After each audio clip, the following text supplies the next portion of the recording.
Hi friends, అందరికీ నమస్కారం. అంజలి కథలకి స్వాగతం. చంపక సామ్రాజ్యం జానపద నవల 8వ భాగము మరియు చివరి భాగం కథ విందాం. మెరుపు వేగంతో వచ్చిన ఆ కత్తి విచిత్రుడి ప్రాణాలు తీయవలసిందే.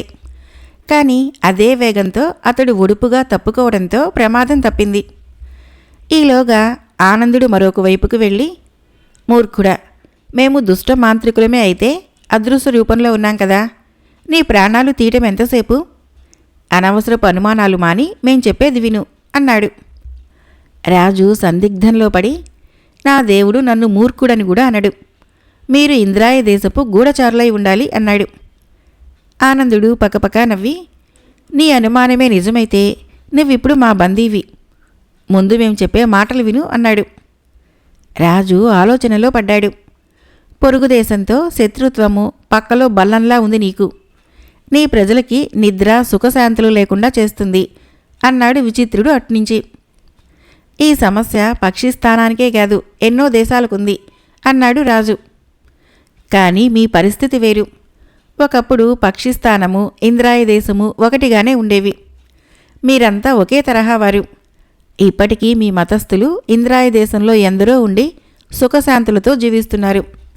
సామరస్యంతో ఉన్న ఎందరో మనుషులని కొందరు నాయకులు మతం పేరుతో రెచ్చగొట్టి వేర్వేరు భావాలను ప్రవేశపెట్టి తమ స్వార్థానికి ఉపయోగించుకుంటున్నారు. అందువలన ఆ నాయకులు ప్రయోజనం పొందారు తప్ప ప్రజలకేమీ ఒరిగింది? మతం పేరుతో విడిపోవటం వలన మీకు నిజంగా ప్రయోజనాలుంటే ఇంద్రాయ దేశంలోని మీ మతస్థుల ఆ దేశాన్ని విడిచి మీలో ఎందుకు కలవరు అన్నాడు ఆనందుడు ఇటునుంచి. ఇదంతా మీరు నాకెందుకు చెబుతున్నారు అన్నాడు రాజు. ఏ ఉద్యమమైనా ప్రజల్లో నుంచి పుడితేనే ప్రజలు బాగుపడతారు. మీ ఉద్యమము నాయకుల్లో నుంచి పుట్టింది. నాయకులు బాగుపడ్డారు. ప్రజలెక్కడ తిరగబడతారోమోనని పొరుగుదేశం పైన ద్వేషాన్ని నూరుపోస్తున్నారు. నాయకులను నమ్మిన ప్రజలకు నాయకులే దారి చూపించడం న్యాయం. లేదా ఏదో ఒక రోజున ఆ ప్రజలే నాయకులపై తిరగబడి నాశనం చేస్తారు. అలా జరిగేలోగా నీవే నీ ప్రజలని మంచి మార్గంలో పెట్టి వారి తెలివిని శ్రమను సక్రమంగా వినియోగించి దేశాభివృద్ధికి తోడ్పడేలా చెయ్యి. దుష్ట మాంత్రికుడినో ఇంద్రాయ దేశపు గూఢచారినో నేను నీకిచ్చే సందేశమిది అన్నాడు విచిత్రుడు అట్నుంచి. అప్పుడు రాజు ఆనందుడేమంటాడేమోనని ఇటు చూశాడు. అయితే ఆనందుడు నెమ్మదిగా నడుచుకుంటూ విచిత్రుడి వద్దకు వెళ్ళాడు. చేయి జాపి తడుముతూ ఉండగా అతనికి మిత్రుడు చేయి తగిలింది. అంతే, ఇద్దరూ అక్కడి నుంచి మాయమై మరొక చోట ప్రత్యక్షమయ్యారు. అక్కడ ఇద్దరూ కలిసి పుస్తకం తీసి అందులో చివరి పుటను చూశారు. అందులో ఇంద్రాయ దేశం గురించి వ్రాసి ఉంది.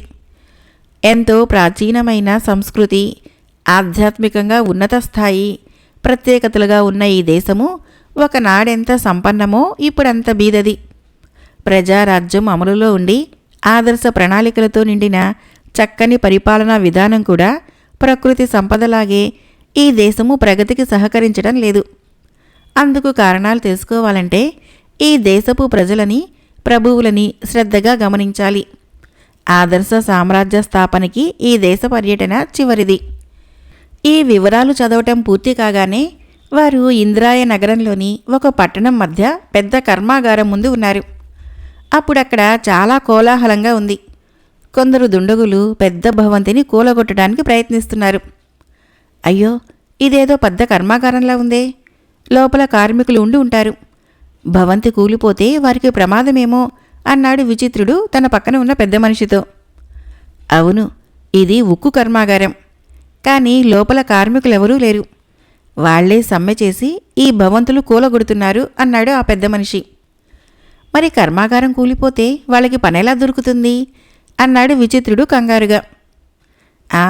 ఇది ప్రభుత్వ కర్మాగారమేగా, కూలిపోతే మళ్ళీ కడతారు అన్నాడు పెద్ద మనిషి. మరి ఇక్కడ ప్రజలే ప్రభుత్వం నడుపుతారట కదా, ప్రభుత్వ ధనం నష్టపోతే ప్రజలకు నష్టం కాదా అన్నాడు విచిత్రుడు. నువ్విక్కడికి కొత్తవాడిలా ఉన్నావు. భవంతులు కూలగొడితే గాని ప్రభుత్వము కార్మికుల జీవితాలు పెంచదు, అందుకని వాళ్ళ పని చేస్తున్నారు అన్నాడు పెద్ద మనిషి. అంతా చిత్రంగా ఉంది. భవంతులు కూలటం వలన ప్రభుత్వానికేమీ లాభము? ఆ పెంచే జీతాలు ముందే పెంచవచ్చునుగా అన్నాడు విచిత్రుడు. అల్లరి చేయిందే జీతాలు పెంచకూడదని ఈ దేశపు నియమం. ఇక లాభం సంగతంటావా?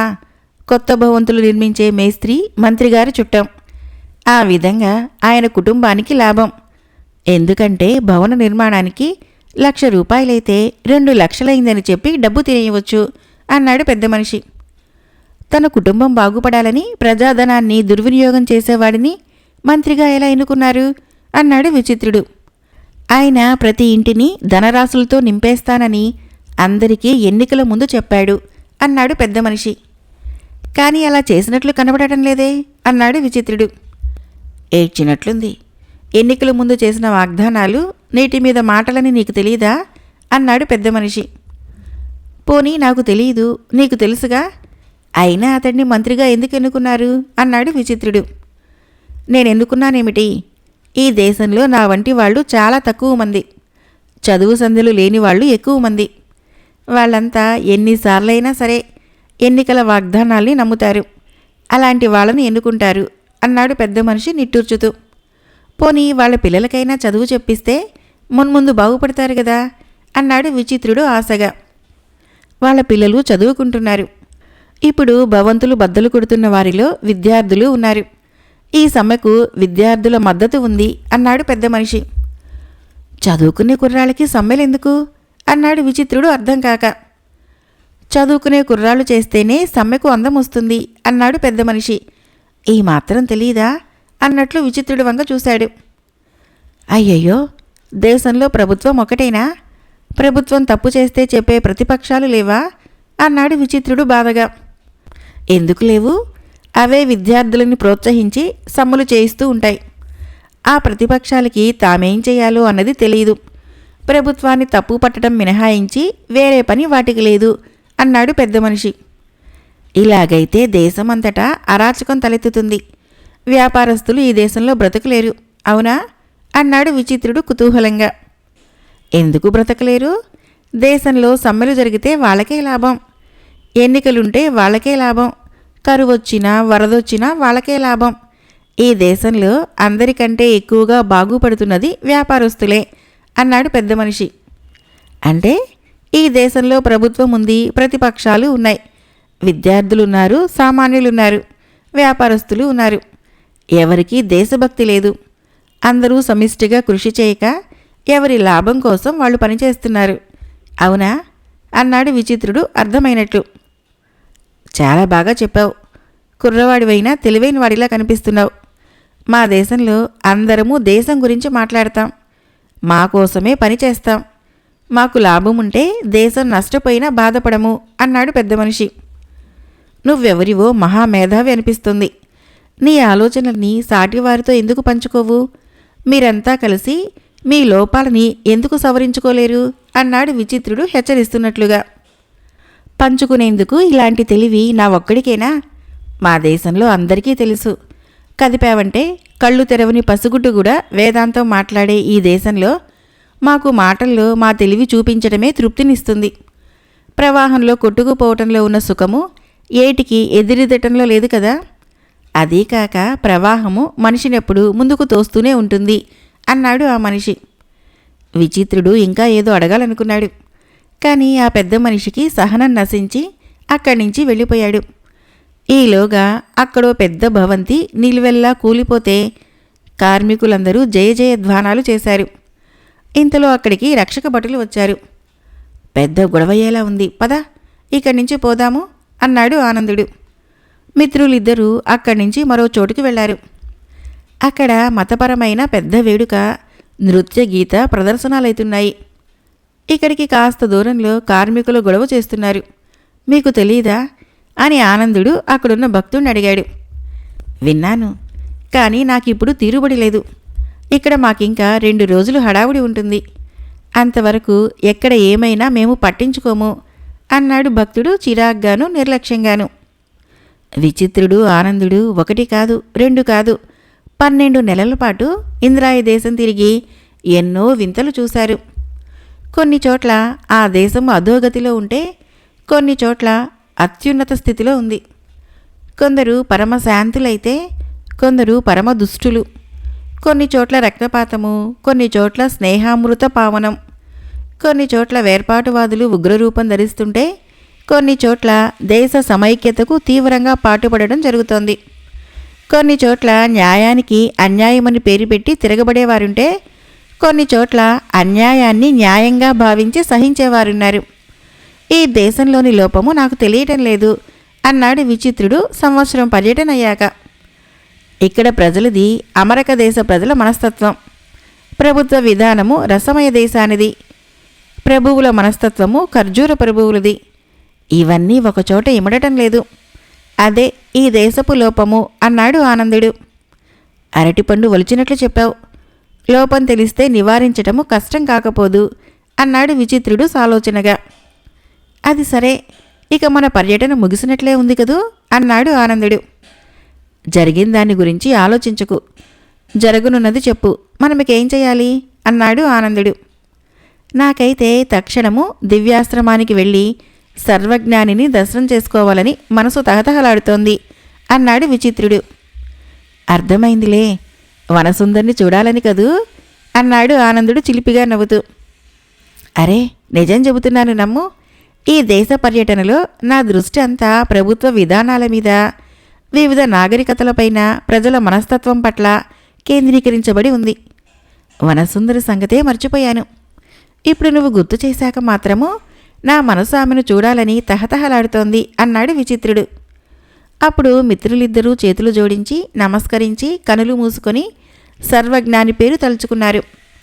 కొద్ది క్షణాల్లోనే వారికి నాయన్లారా కళ్ళు తెరవండి అన్న మధుర స్వరం వినిపించింది. మిత్రులిద్దరూ కళ్ళు తెరిచారు. ఎదురుగా దివ్య తేజస్సు ఉట్టిపడుతున్న సర్వజ్ఞాని నవ్వుతూ వారికి కనిపించాడు. ఆయన పట్ల గౌరవభావంతో పాదాభివందనం చేయాలని ముందుకు వంగబోయిన మిత్రులిద్దరూ ఉలిక్కిపడ్డారు. తాము నిలబడిలేరు. మెత్తని పరుపుల మీద మేనువాల్చి ఉన్నారిద్దరు. అది గమనించగానే అయ్యో అపచారం అనుకుంటూ మిత్రులిద్దరూ లేచి కూర్చున్నారు. మహత్కార్యం తలపెట్టి పిన్న వయసులో అన్ని కష్టాలకు వచ్చి బయలుదేరిన మీకు ఉపచారం జరిగితే అది అపచారం కాబోదు అంటూ సర్వజ్ఞాని చిన్నగా నవ్వి, సుమారు 3.5 సంవత్సరాల పాటు మీరు ఈ ఆశ్రమంలోనే సుషుప్తావస్థలో ఉన్నారంటే నమ్మగలరా అన్నాడు. మిత్రులిద్దరూ మంచం దిగి ఆయనకు పాదాభివందనం చేశాక ఆనందుడు నెమ్మదిగా, స్వామి, మేమిప్పుడే ఇంద్రాయి దేశం నుంచి తిరిగి వస్తున్నాం. తమరు 3.5 సంవత్సరాలుగా మేమీ ఆశ్రమంలోనే ఉన్నామని ఎందుకంటున్నారు అన్నాడు. అమాయకులారా, నేను మీకు విదేశాలు తిరుగుతున్నామన్న భ్రమ కలిగించాను. అదే నిజమని మీరు నమ్మారు. నేను నిజంగా క్షణాల మీద మిమ్మల్ని ఎక్కడికైనా పంపగలవాడినైతే ఇప్పుడు నాకు దిగులుండదు కదా. చంపక మీకు పెట్టిన 5 ఏళ్ల గడువు రేపటితో తీరిపోతుంది. ఒక్క రోజులో మీరు చంపక నగరం చేరుకోవటం ఎలాగా అని బెంగగా ఉందిప్పుడు నాకు అన్నాడు సర్వజ్ఞాని. ఈ మాటలు వింటూనే విచిత్రుడు, ఆనందుడు తమ గడువు విషయం గుర్తు చేసుకొని కలవరపడసాగారు.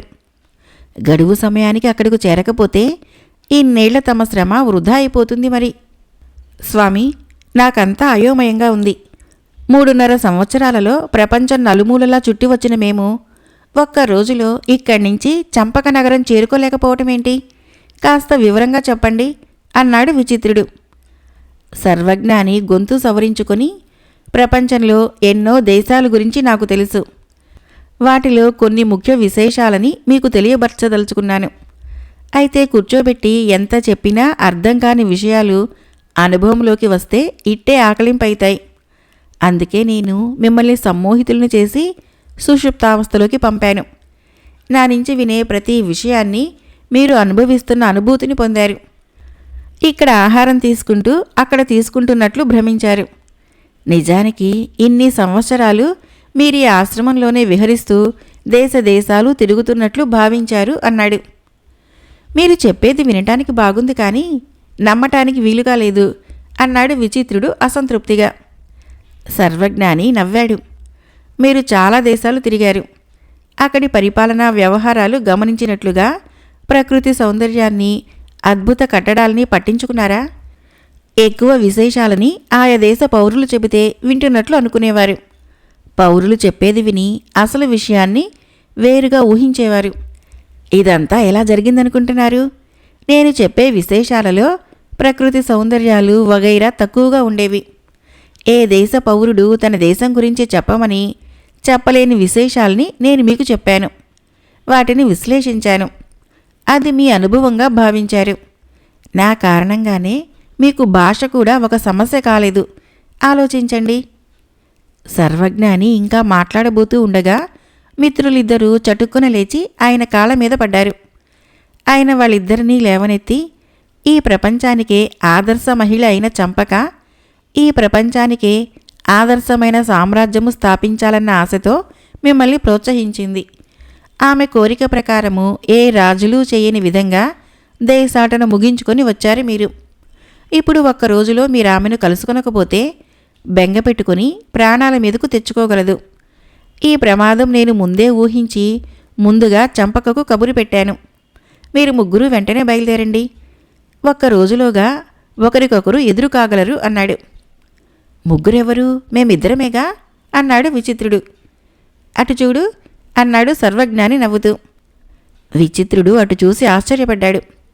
అక్కడ వనసుందరి ఉంది. అయితే ఆనాటి బాలిక కాదు, 16 ఏళ్ల వయసు ఉన్న యవ్వనవతి. ఆదర్శ సామ్రాజ్యాన్ని నెలకొల్పదలుచుకున్న విచిత్రుడికి అవసరమైన సమాచారంతో పాటు అనుకూలవతి అయిన ఇల్లాల్ని ఇవ్వాల్సిన బాధ్యత కూడా నేను తీసుకున్నాను. నీకు అభ్యంతరమా అన్నాడు సర్వజ్ఞాని. విచిత్రుడు ఇంకా వనసుందరినే చూస్తున్నాడు. అతడి చూపులు ఇదివరకటివిలా లేవు, కొత్తగా ఉన్నాయి. వనసుందరి సిగ్గుతో తల వంచుకుంది. ఆ సిగ్గు ఆమెకు కొత్తగా ఉంది. అంతా సర్వజ్ఞాని చెప్పిన ప్రకారమే జరిగింది. ఒకరోజు వ్యవధిలోగానే చంపక అధిష్ఠించిన రథానికి విచిత్రానంద వనసుందరిల రథము ఎదురుపడింది. అంతా రథాలు దిగి నడుస్తూ ఒకరినొకరు సమీపించారు. చంపక కళ్ళల్లో నీళ్లు కమ్మాయి. ఆమె ముందు కడుగు వేయలేకపోయి ఆగిపోయింది. విచిత్రుడు ఆనందులు ఇద్దరూ ముందుకు వెళ్ళి ఆమెను కౌగలించుకున్నారు. ఆమె తన 2 చేతులతోనూ వారిని దగ్గరగా తీసుకొని, ఆదర్శపుట ఆవేశంలో మిమ్మల్ని బయటికి పంపిన మరుక్షణం నుంచి మళ్ళీ మిమ్మల్ని కలుసుకోగలనా అన్న బెంగతో కుమిలిపోతున్నాను. సర్వజ్ఞాని వారు పంపిన కబురు నాలో తిరిగి జీవాన్ని నింపింది. ఇప్పుడు మిమ్మల్ని చూడగానే నాకు సాక్షాత్తు ఆ భగవంతుడు ప్రత్యక్షమైనట్లే ఉంది అన్నది. నీ వంటి అనురాగమయ్యి ఆదర్శమూర్తి దీవెనలున్న మేము నీకు కూడా భగవంతుడి రూపంలో కనిపిస్తే ఆశ్చర్యం లేదు అన్నాడు విచిత్రుడు. చంపక అతడి వినయానికి సంతోషించి, వనసుందరి ఆమెయే కదా, అన్నీ సర్వజ్ఞాని కబురు వలన నాకు తెలిసాయి. కాబోయే మహారాణి నాకు చాలా నచ్చింది అంటూ వారిద్దరినీ విడిచి వనసుందరిని పిలిచి అక్కున చేర్చుకుంది. తర్వాత వారు రథాలనెక్కి రాజధానికి చేరుకున్నారు. విచిత్రుడికి వనసుందరితోనూ, ఆనందుడికి రూపవతి గుణవతి అయిన జలజ అనే యువతితోనూ ఒకే ముహూర్తానికి వివాహాలు జరిగాయి. 1 సంవత్సరం పాటు భార్యలతోడిదే లోకంగా జీవించమని చంపక విచిత్ర ఆనందులనిద్దరినీ ఆదేశించింది. ఆ ప్రకారము మిత్రులిద్దరూ 1 సంవత్సరం పాటు రాజకీయాలు మర్చిపోయి భార్యలతో కలిసి అందమైన ప్రదేశాల్లో విహారాలు చేశారు. అలా సరిగ్గా ఏడాది గడిచేసరికి అపూర్వసేనుడు విచిత్రసేనుడికి పట్టాభిషేకం జరిపించారు. విచిత్రసేనుడిప్పుడు చంపక సామ్రాజ్యానికి చక్రవర్తి. ఆనందుడు అతడి మంత్రి పదవిలోకి వచ్చిన కొద్ది మాసాలకే పరిపాలన అంటే ఎంత కష్టమో మిత్రులిద్దరికీ తెలిసి వచ్చింది. అనుకున్నవన్నీ చేయటానికి లేదు. ప్రతి చిన్న విషయానికి దూరం ఆలోచించాలి. కొన్ని విషయాల్లో తెగింపు ఉండాలి. అప్పుడప్పుడు చిన్న ప్రయోగాలు చేస్తుండాలి. మేధావులతో చర్చలు జరిపి అవగాహన పెంచుకుంటూ ఉండాలి. చక్రవర్తి మంత్రి తన దేశాటన అనుభవాలని అనుభవజ్ఞులతోనూ మేధావులతోనూ చర్చించి సామ్రాజ్య పరిపాలనా నిర్వహణకు మౌలికంగా 10 సూత్రాలు నేర్పరిచారు. అవి ఈ విధంగా ఉన్నాయి. 1. దేశంలోని ప్రతి పౌరుడికి కనీస విద్యార్హత ఉండాలి. అది నిత్య జీవితంలో ఉపయోగపడేలా విద్యా విధానాన్ని రూపొందించాలి. కనీస విద్యార్హత సంపాదించుకున్న వారందరికీ పై చదువులు చదివే అవకాశం లేదు. ప్రభుత్వము వారి వారి సమర్థతలను బట్టి పై చదువులు నిర్ణయిస్తుంది. పై చదువులు చదివిన వారందరికీ సామ్రాజ్యంలోనే ఉపాధి కల్పించబడుతుంది. 2. సమకాలీన పరిస్థితులకు అనుగుణంగా రాజశాసనాలను సమీక్షించి ప్రజలకు ఉపయోగపడే మార్పులను ప్రవేశపెట్టడం జరుగుతుండాలి. రాజశాసనం అమలు జరిగేలా చూడటము చక్రవర్తి కర్తవ్యం. ప్రతి శాసనాన్ని పౌరులు ఖచ్చితంగా పాటించాలి. అలా పాటించని వారి గురించి గూఢచారుల ద్వారా ఆచూకీ తీసి తెలుసుకుని కఠిన శిక్షలకు గురి చేయాలి. 3. ప్రజలకు దేశభక్తి అర్థమయ్యే కార్యక్రమాలు రూపొందించి ప్రచారం చేయాలి. దేశం కోసము పౌరులు ప్రాణత్యాగానికైనా వెనుదీయకూడదు. దేశమంటే మనుషులను గ్రహించి పౌరులు సాటి పౌరులను ఆదుకుంటే అది దేశభక్తిగానే పరిగణించబడుతుంది. ప్రతి ఊరికి ఒక పెద్ద ఉంటాడు. తన ఊరిలో పేదరికము బిచ్చగాళ్ళు లేకుండా చూడటము పెద్ద బాధ్యత.